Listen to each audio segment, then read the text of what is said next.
So yeah, Halloween passed over a month ago, but that doesn't mean we still can't watch horror films for our pleasure. I mean, hell, it's almost Christmas time, so you might as well watch Silent Night, Deadly Night, or, I don't know, The Nightmare Before Christmas. Okay, that last one's not really a horror movie, but you get the idea. And sometimes in horror films, we just don't want to see monsters coming out of closets going oogity boogity boo, but rather a movie that delves into the scary nature of a particular character. Carrie is one of those movies. For those of you that don't know the story, the 1976 Brian De Palma classic is based on a Stephen King book about a high school teenage girl named Carrie, who at first seems like your typical unpopular girl, until you eventually find out that she has the power of telekinesis, allowing her to move objects with her mind. However, you don't see her use it a whole lot in the first two acts. Most of the movie mainly focuses on Carrie herself and her relationship with her religious crazy mother, as well as worrying about what's going to happen at the school's upcoming dance, especially when a boy in the school is talked to asking her out to make her feel good about herself.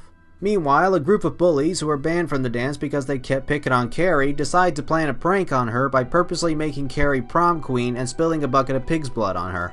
This is where at first glance it probably seems like your average high school flick, but as soon as you see what these kids are going to do to Carrie, you notice that this may be a lot more dark than something like Mean Girls or Glee.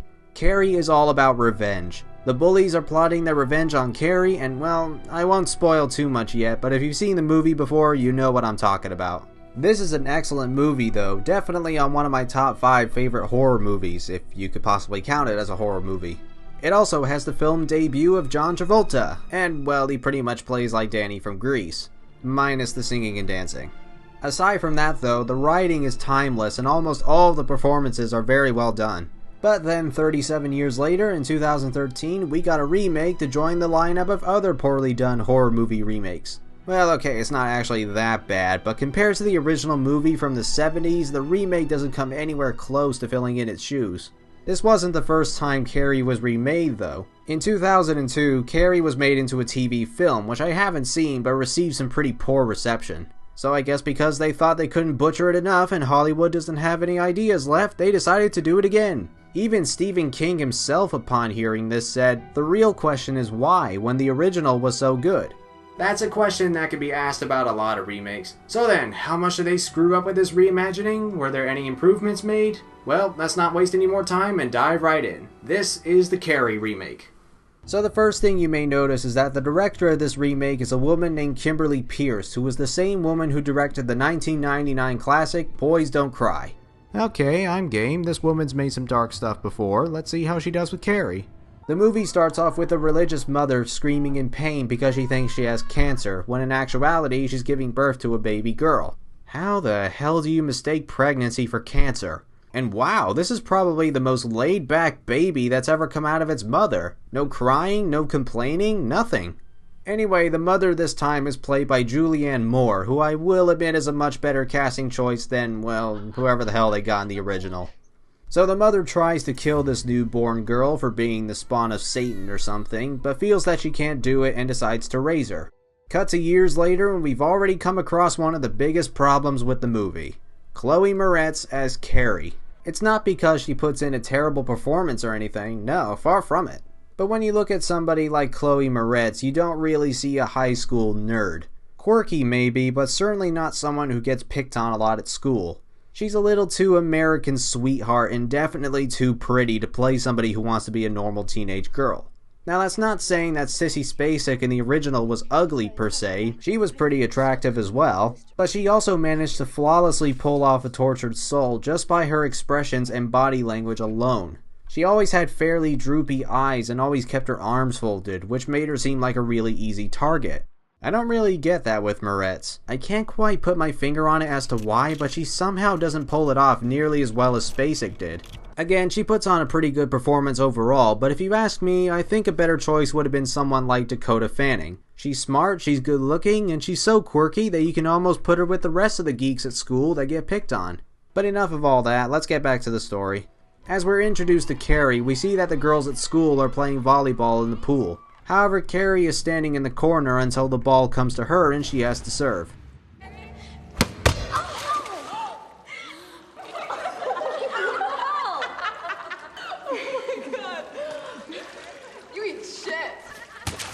You suck at sports, so that means we're contractually obligated to shun you from the rest of the popular people. So after that, we cut to the girls in their locker room, which again is a much better interpretation than what the original did. Oh my god, so many censor bars! However, while Carrie is taking a shower, she unfortunately starts having her first period. That's always pleasant. But Carrie thinks that she's dying and goes around the locker room pleading for help, while the other girls throw tampons at her. That is until the school gym teacher comes in and tries to calm her down. And consider your ass fired. You are not getting out of that. Okay, to be fair, they did this in the original as well, but that took place in the 70s where that was allowed. Here, they can't really get away with that because it's set in the modern day, where even if a teacher did something as little as a flick on the nose, they'd probably get a good talking to.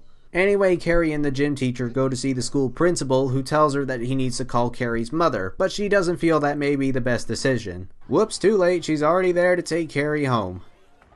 Talk about this inside, Carrie. No! I want to talk about it right here. I don't want to go inside with you. Yes, let's talk about your period outside, where everybody can hear you yelling. Crazy Carrie! Crazy Carrie! Since when did crazy mean making obnoxious pig sounds? So as you can probably guess, the mother isn't exactly pleased about Carrie getting her first period. Mama, stop it. Must get Psycho remake memories out. Mama! Help this little girl see the sin of her days and ways. Show her she's made innocent. The curse of blood would not have come upon her as it did upon Eve. I didn't sin. You showered with those other girls. We'll pray together to save our women, weak, wicked, sinning souls. You didn't tell me, and they left. I didn't sin. You sinned.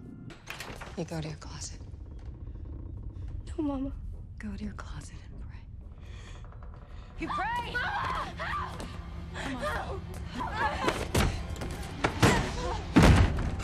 You pray, little girl.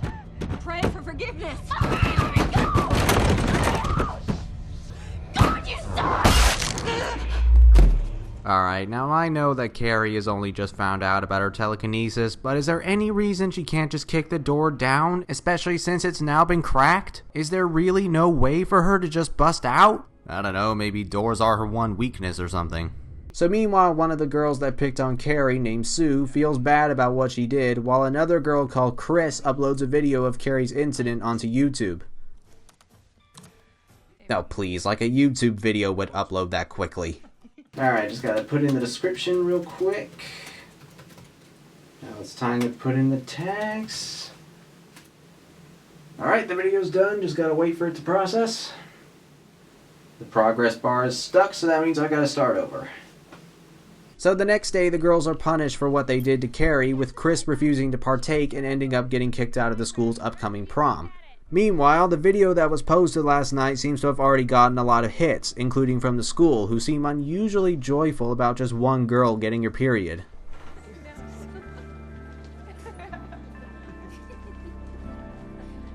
Look at that loser, getting her first period. I mean, what girl does that? It's disgraceful. So after that, we come to a montage of Carrie figuring out that she has telekinesis, which again, I will admit is slightly better than how the original dealt with it. Telekinesis, thought to be Yep. the ability to move or to cause changes Thanks, Carrie. We can read. in objects by force of Yeah, the can we mind. speed up a bit, please?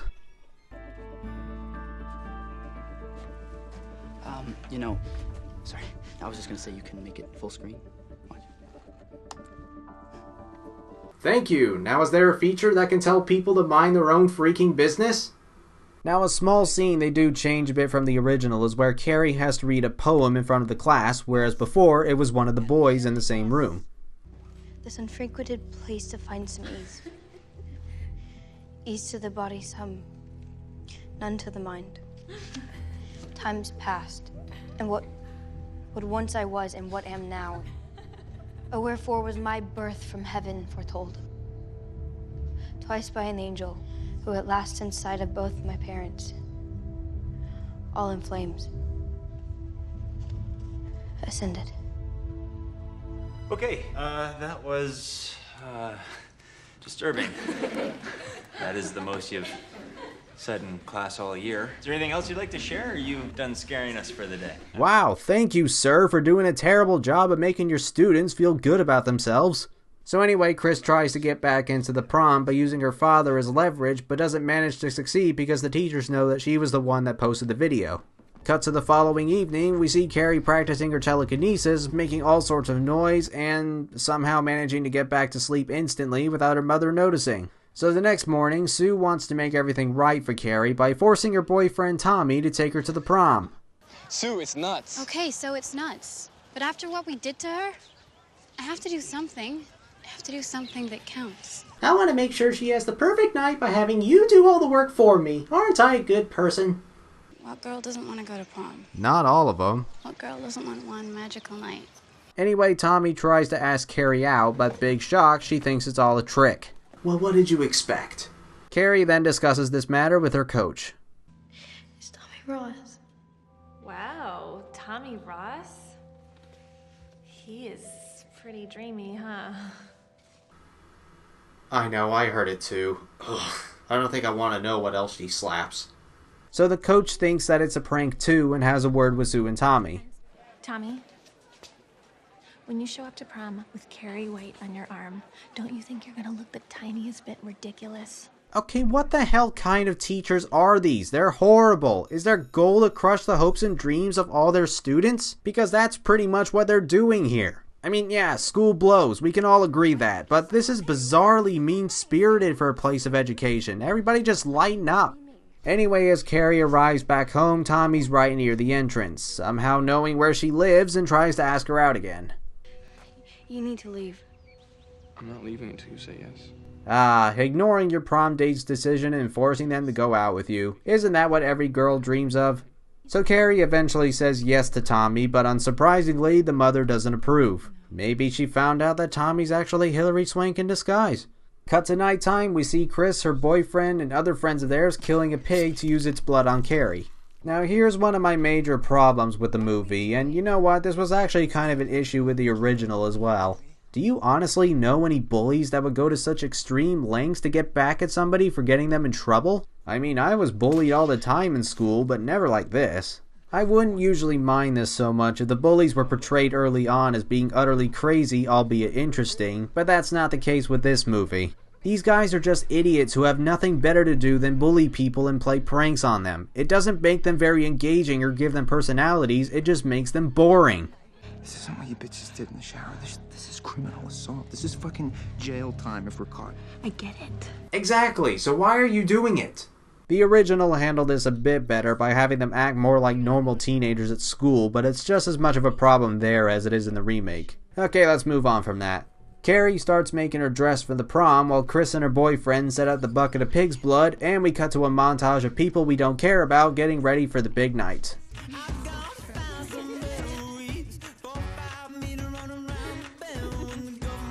So I think I'm gonna have the after party.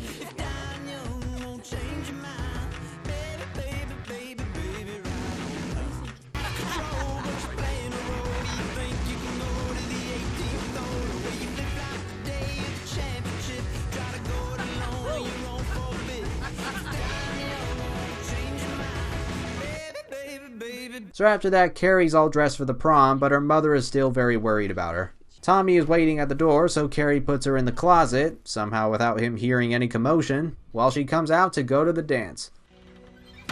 You look beautiful. Yeah, Chloe Moretz certainly looks like a socially awkward outcast at school, doesn't she? With her perfectly made dress, well-groomed hair, and nice date. Yep, that's a tortured girl she's playing there.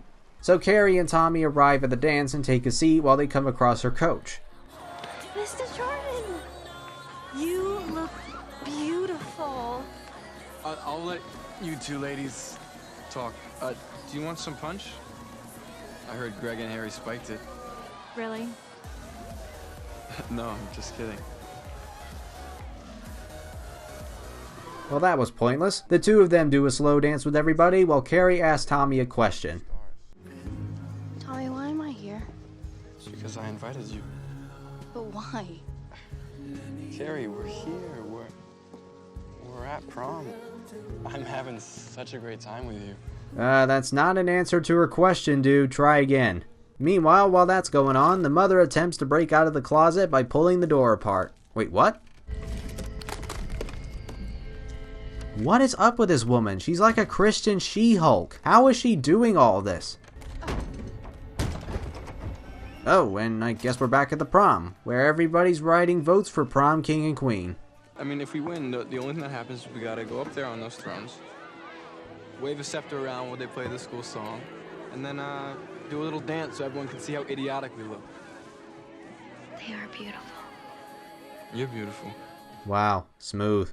And now we come to the big scene that I'm sure a lot of us know. Carrie and Tommy win the title of prom king and queen. Everybody's happy, including Carrie, until the bullies pull the rope and release the pig's blood.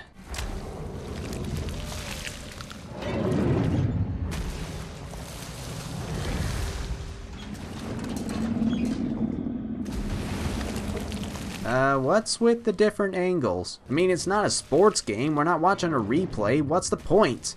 This is bad enough, but Chris has also somehow managed to play the video on the monitors, and the bucket falls on Tommy's head, killing him in the process.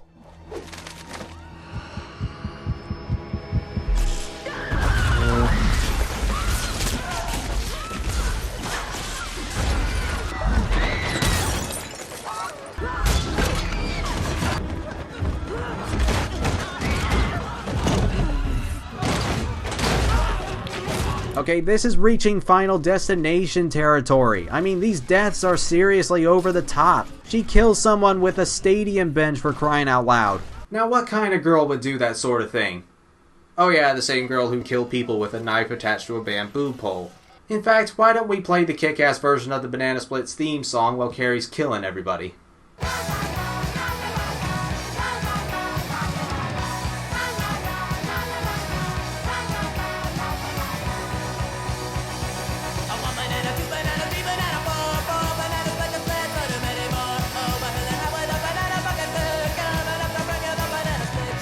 And you know what? As entertainingly goofy as this is another huge problem that I have with the remake. In the original, it was clearly shown that Carrie was blinded by rage and didn't know that she was killing students and teachers until it was too late. She even kills her coach, who was the only person who treated her well, and you kinda feel bad for Carrie because she doesn't know what she's doing. The remake tries to do the same thing, but screws it all up because of one little detail. She saves her coach. So simply saving one person implies that Carrie knows exactly what she's doing, and as a result makes her look like a bit of a psychopath. Also, why is Carrie making all these silly faces? I mean, do all people with telekinesis look like this when they're using it?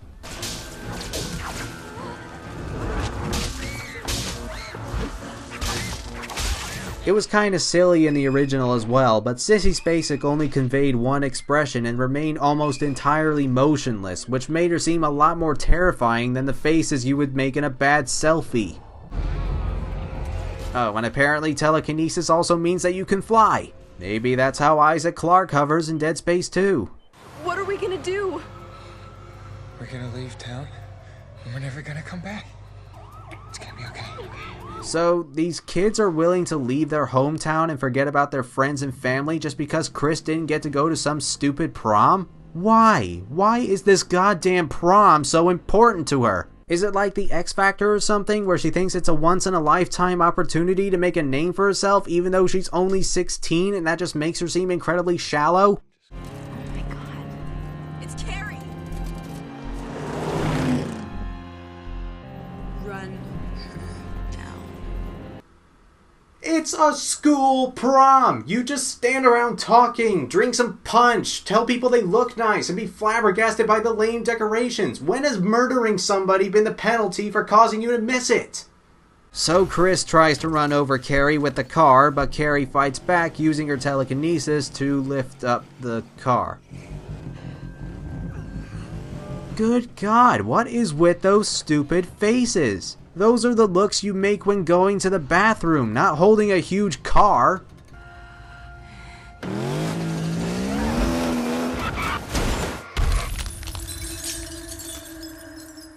Oof, probably not something that should be done by the slow-mo guys.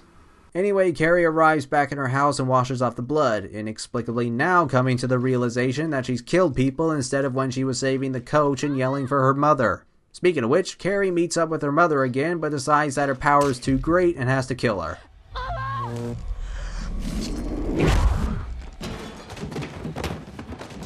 Oof, ouch, that's gonna hurt for days. She needs to get to a hospital as soon as she can, or she just walks it off like she twisted her ankle. Yeah, Miss Pierce, when you see blood coming out of someone's head, they're going to feel just a little bit dizzy, or maybe even pass out.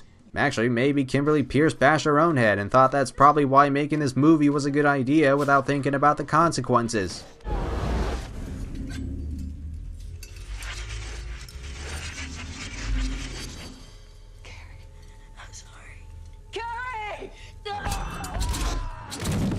So the mother gets pinned to the wall in a Christ formation by a bunch of knives and even a deadly ruler. Well, to be fair, she was always a few centimeters away from death. Carrie tears the house apart with her and the mother still inside, assumedly so that she doesn't have to deal with the press or the police, but not before Sue comes in to offer help.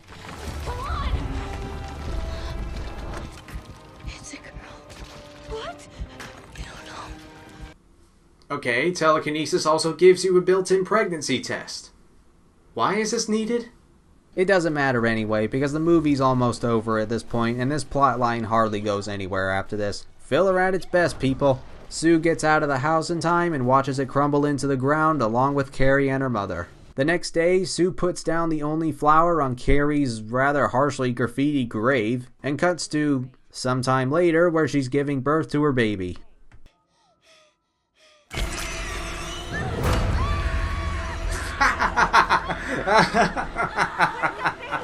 When did Thing from the Addams Family climb into people's wombs? This is so silly. Are we really meant to be disturbed by this? You might as well have it go.